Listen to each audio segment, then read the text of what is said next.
left. LeBron's got it with 4, with 3. Luka on its way. No, tapped up. Now look at this thing. Oh, my goodness. LBJ with the winner. It's official.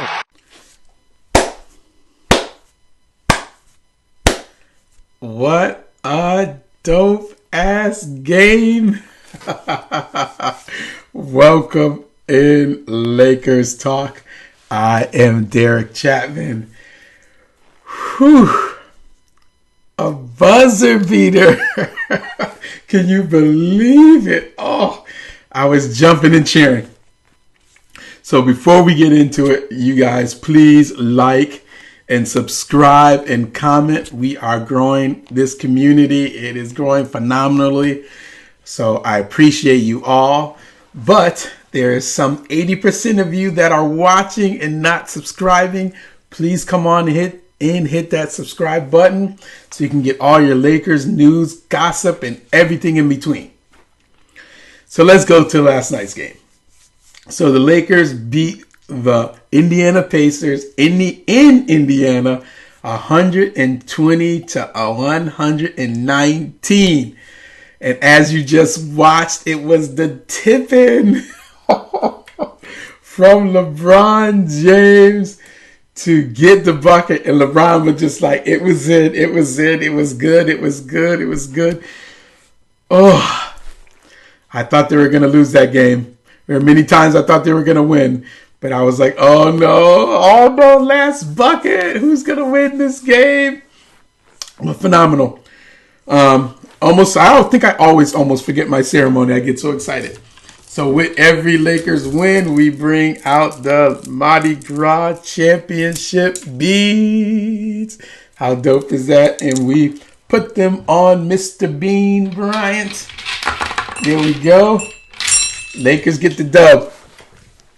So with the win, it puts the Lakers at 44-28, and it ends their 3-game losing streak. So we finally get a win on the road. As you know, the Lakers play very well at home, but their road record is a losing record. So this is one to stack up and a good win.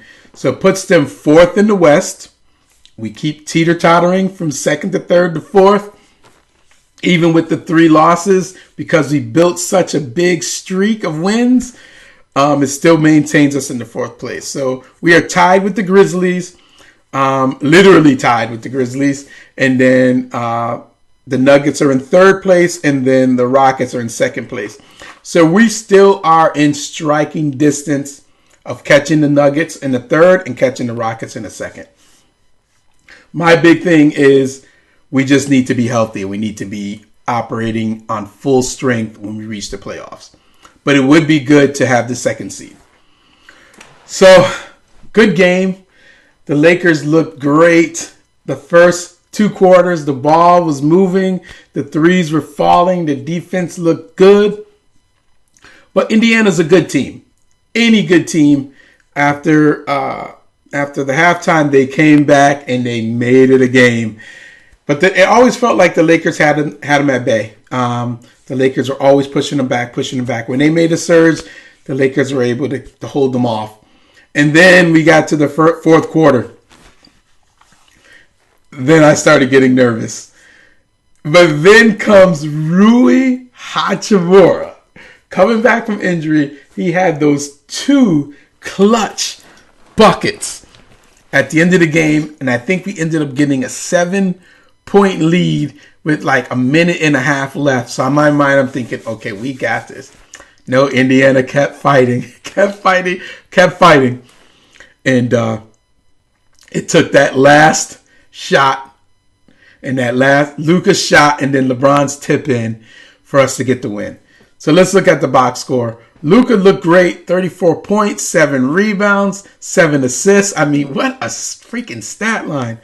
And he was 6 for 10 for 3. So his threes are coming. That was a big thing was with him joining the team is we weren't seeing his 3-point shots. But the 3-pointers are coming.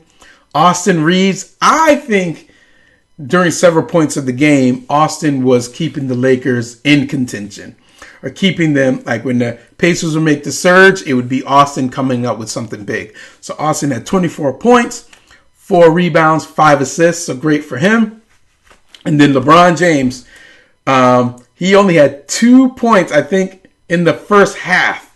So he ended up being 13 points, 13 rebounds, 7 assists, which is kind of funny because we're like, he didn't play as well. But those are phenomenal stats. One thing that was good is he knows his shot's not there. And there was a point after there's a clip, and I'll play it for you. It was after they came out from halftime.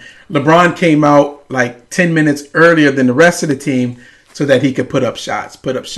It's a rhythm thing, and that's what he says. The defense, he says, will come, or the defense comes immediately, but it's the offense that sometimes it's a rhythmic thing. He has to just get back into his rhythm. So he came out, so he looked a lot better in the second half. And one thing that's good is he didn't force it because he has Luka, Austin, and the rest of the team. So he doesn't have to necessarily force it. So he lets them pick their spots. And I love the ball movement in this game. The way they were moving the ball and taking advantage of the ball movement. So let's see. Jackson Hayes was a rebounding, not a rebounding machine. He was an assist alley-oop machine in this game. So I'm going to play you. Let's just watch a montage from LeBron to Luka to Austin. Just alley-ooping that ball to Austin, and that's what he's there for. I mean, to Hayes, and that's what Jackson is there for. He is the perfect lob threat for this team and perfect lob threat for Luka. Did you know that the Mavs actually tried to trade for Jackson Hayes before he came to the Lakers? That's how well they knew he would play as a lob threat with Luka, and he is taking advantage of it. Hayes had 13 points and 2 rebounds. Of course, we want the rebounds to be a lot higher. But when you got a big rebounding team that's around you, that's okay. But as our big man, we do want to see him getting the rebounds. And like I said, Rui with those 2 big clutch shots. I just knew we had it in the bag, but we needed those shots because we were kind of the Pacers defense was kind of making a sputter. So he had 14 points, 4 rebounds. So great rebound game for Rui. I know he's not going to be 100%. He said it himself. But we're there, and I like to see him improve. So coming up, we play the Bulls again tonight.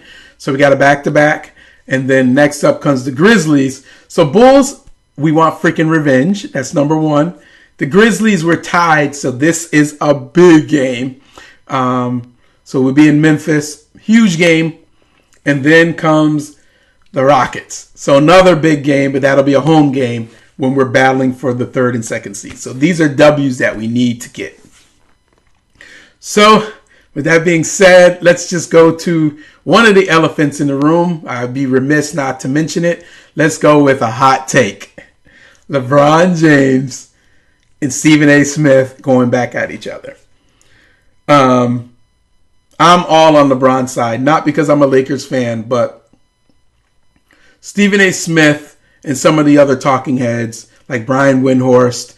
And Brian is not as bad, but you can just tell the hate that's there. I think he's always hated the Lakers. So whenever anything comes out, it's always negative, in my opinion, or has a negative slant against the Lakers. And then, Charles Barkley, of course, absolutely hates the Lakers. I wish they would have just traded for him so he would have had his Laker dream. But let's go to LeBron and Stephen A. Smith. So Stephen A. went back at LeBron saying, if he had come at me, I would have swung on him and this and that. It's like, grow up, be mature. He approached you, got in your face, told you how you feel, and you sat there and you took it all. So LeBron went on the McAfee show, and LeBron expressed his opinions about Stephen A. and what he thinks about it. So we're going to play a clip for you. But before that, it's just the talking heads. The talking heads going and, they just are there for the views to increase. LeBron even addresses it. Once I mention his name, he's going to get all giddy and pretend like he's upset because it's going to get him more views and more attention. And that's what it is. And it just annoys me because I know you're supposed to, you're not supposed to glorify everything they do, but you make your money off of this sport. And it's okay every once in a while to congratulate the beauty in the sport. So him and Stephen A are going back and forth. So let's watch a little clip of LeBron addressing it on a McAfee show, which is actually LeBron's genius, because the McAfee show comes on right after First Take with Stephen A. So now it transitions right to this. So check it out. Which leads obviously to you and Stephen A. That feels like a moment that had been brewing for a long time. He's like on a Taylor Swift tour run right now. Oh, yeah. Yeah, we're watching it. It started off with, I didn't want to address it. I wasn't going to address it. But since the video came out, I feel the need to address it. Are you kidding me? If there's one person that couldn't wait to the video to drop so you could address it, it's your ass. Like, seriously, he completely missed the whole point. The whole point. Never would I ever not allow people to talk about the sport, criticize players about what they do on the court. That is your job, to criticize or to be in a position where, okay, if a guy's not performing, that is all part of the game. But when you take it and you get personal with it, it's my job to not only protect my damn household, but protect the players. And I think a lot of the media, including him, and I know he's going to be happy as hell. He's going to be smiling from ear to ear when he hears me talking about him again. Oh my God. He's going to get home and grab some ice cream out of the fucking freezer and sit in his chair and his tighty whities on the couch. I hope at some point you two do get a chance. Relax, bro. Relax. All right, well, very cool, guys. We want to get this W against the Chicago Bulls and get our revenge. So this should be a good game tonight on a back-to-back. You guys enjoy the game. Enjoy your evening and your day. Please like and subscribe for all of your Lakers news and gossip and everything in between. And I'll catch you all next time. Peace out.